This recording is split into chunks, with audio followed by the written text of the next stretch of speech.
The corridors of the Tantive 4 were thick with smoke. Blaster scars lined the walls. Rebel bodies lay where they fell. And through the haze came the slow, mechanical breath of Darth Vader. He had boarded the ship for one reason: the stolen Death Star plans. Nothing else mattered. Not the crew. Not the captain choking in his grip. Not the whispers of a princess hiding something deep within her ship. But then, he felt it. A flicker. Faint. Familiar. Impossible. Vader paused mid-step. His gloved hand curled into a fist. For a moment, the cold machine inside the suit felt something the Sith had buried long ago. A memory. A scent. A voice he had not allowed himself to hear in nearly 20 years. Padme. He shook it off and marched toward the holding cell. The doors hissed open, and there she stood, Princess Leia Organa, small, defiant, chin raised like she feared nothing in the galaxy, not even him. "Darth Vader," she said coldly. "Only you could be so bold." He stepped closer. The force around her pulsed bright, sharp, alive. It was not the glow of a senator. It was something deeper. Something he had touched before, on a balcony on Naboo, a lifetime ago. His breathing slowed. His thoughts twisted.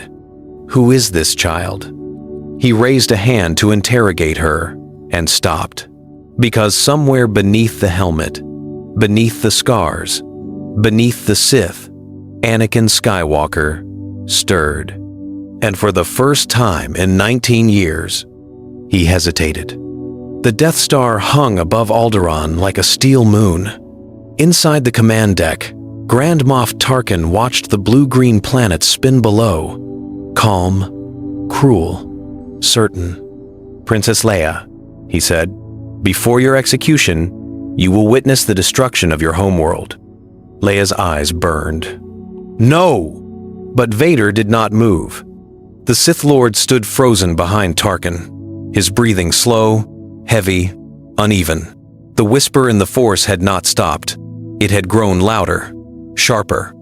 It pulled at something deep inside him, something Anakin Skywalker had buried under 20 years of ash. He stepped forward. "Hold your fire." Tarkin turned, stunned. "Lord Vader?" I said. "Hold." The gunners froze. The chamber fell silent. Even the hum of the superlaser seemed to hesitate. Tarkin's voice sharpened. "The Emperor ordered."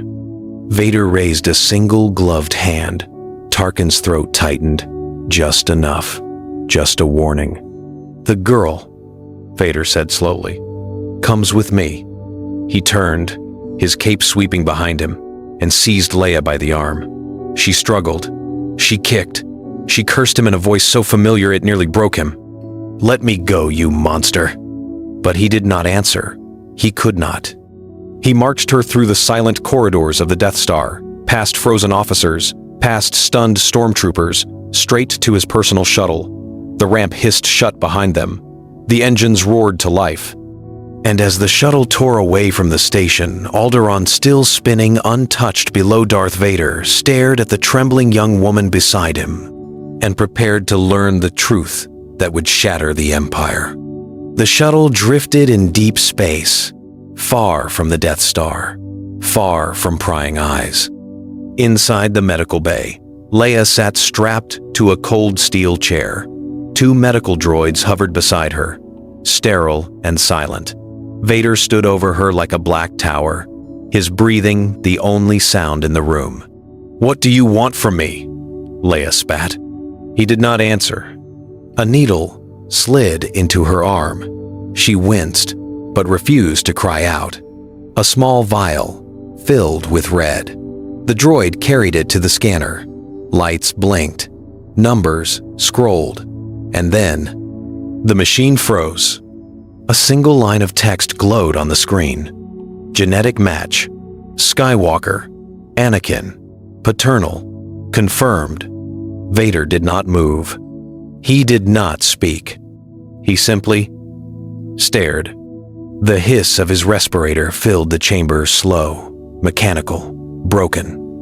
Behind the mask, behind the scarred flesh, behind 19 years of hate, Anakin Skywalker felt his world collapse. Padme had died. He had killed her. He had believed he killed their child too. The Emperor had told him so. The Emperor had sworn it.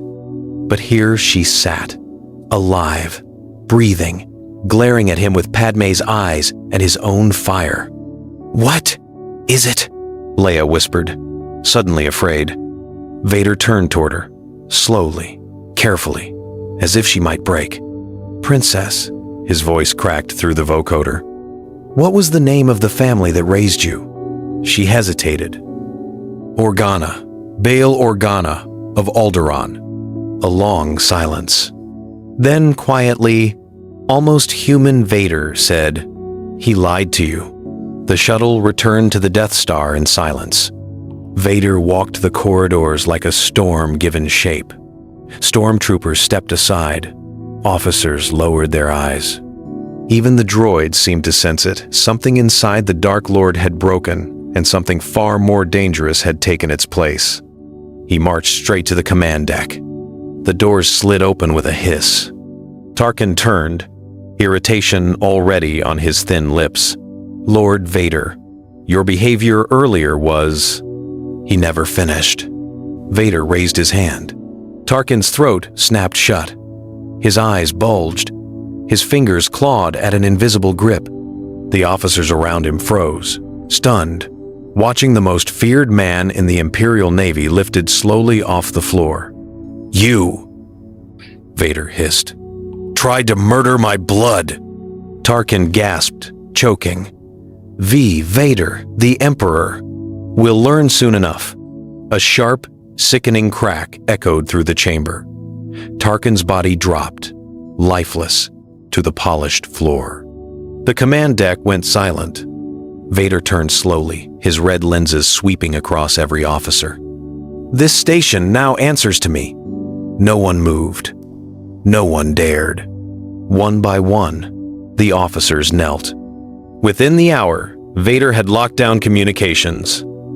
No signals in, no signals out. The Death Star, the Emperor's ultimate weapon, had vanished from Imperial command. In his private chamber, Leia watched through the viewport as TIE fighters realigned under new orders. She did not understand what was happening, only that the galaxy had just shifted on its axis. And somewhere on Coruscant, deep inside his throne room, Emperor Palpatine felt the tremor in the Force and smiled coldly. The twin suns of Tatooine burned high above the dunes. In a small stone hut at the edge of the Jundland Wastes, Obi-Wan Kenobi sat cross-legged on the floor, meditating. The desert wind whispered through the cracks in the walls. The world was still. And then, without warning, the Force screamed. Obi-Wan's eyes snapped open, his breath caught in his throat. He felt it instantly. A tremor, a shock, a truth long buried, suddenly exposed. "No," he whispered. "No, no, no." He could feel Vader, sharp, awake, aware. The bond between father and daughter had ignited like a beacon across the stars, and Obi-Wan knew, with terrible certainty, what that meant. Vader had found Leia. The old Jedi rose to his feet, robes sweeping behind him. He grabbed his lightsaber from the table, the weapon he had not ignited in 19 years, and stepped into the blistering heat. "Luke," he said aloud. "I must reach Luke." He climbed onto his EOP and rode hard across the dunes, toward the Lars homestead. His heart pounded. His mind raced. If Vader had discovered Leia, how long before he sensed Luke? Hours? Minutes? The Skywalker bloodline could no longer be hidden. As he crested the final ridge, Obi-Wan pulled the reins tight. His eyes widened in horror. Smoke. Black smoke rose from the Lars farm in a thick, twisting column. Stormtrooper tracks scarred the sand. And in the distance, a familiar young man knelt beside two charred bodies, trembling. Obi-Wan whispered, broken. I am too late, and yet, just in time. The cell block smelled of smoke, metal, and fear. Leia stood before the dark glass, Vader's offer still burning in her ears. Rule beside him and end the suffering. For one terrible second, she had seen the temptation, power, order, a way to stop the bloodshed. Then she remembered Alderaan. She remembered the silence that followed its death. So Leia Organa chose fury. When the guards came for the next round of interrogations, she attacked with chains and broken durasteel. One trooper went down hard. Another hesitated when she shouted his old name, stolen from a prison file. TK-421 was a number. Who were you before that? The question hit harder than any blow. That was how it began. Inside Vader's detention wing were stormtroopers marked for punishment, failure, or doubt. Men and women the Empire treated like broken tools. Leia spoke to them through bars, vents, and stolen comlinks. She did not promise mercy. She promised truth. The Empire had taken their names, their faces, their choices.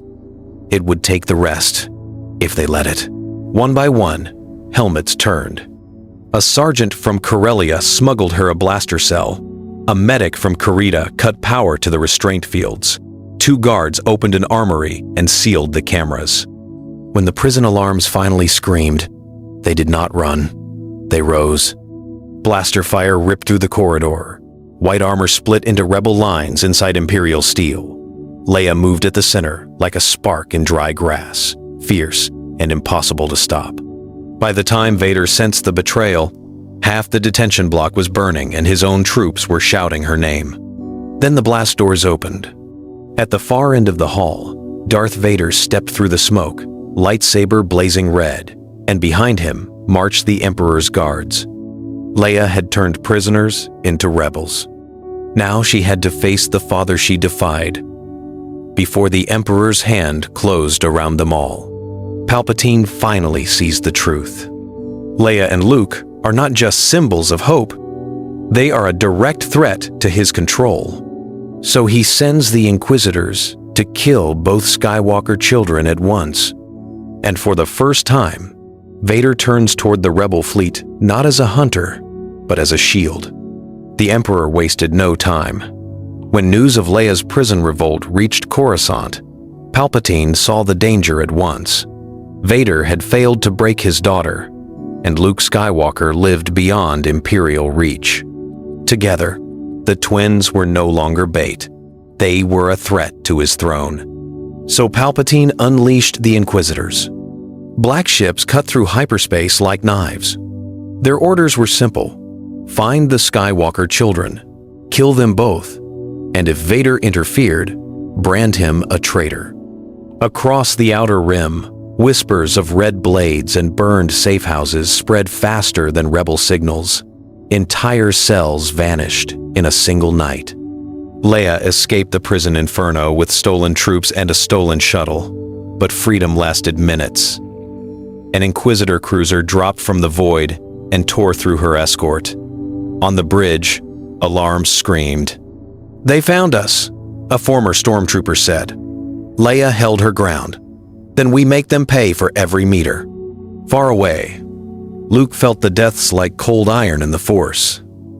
Before he could warn the fleet, Vader arrived instead. His TIE Advanced emerged alone and flew straight into rebel formation, weapons locked across every cruiser. Old pilots begged for the order to fire. Then Vader opened a channel. "The Emperor has condemned my children. If you want them to live, stand down." Sumteng. No one trusted him. They remembered burning worlds, dead friends, shattered squadrons. But as Inquisitor signals closed in from 3 vectors, the truth became impossible to ignore. The Hunter of the Rebellion now stood between the rebellion and extinction. Mon Mothma gave the order no one thought she would ever speak. Hold fire. Form on Vader. For one impossible moment, Imperial and Rebel ships turned toward the same enemy.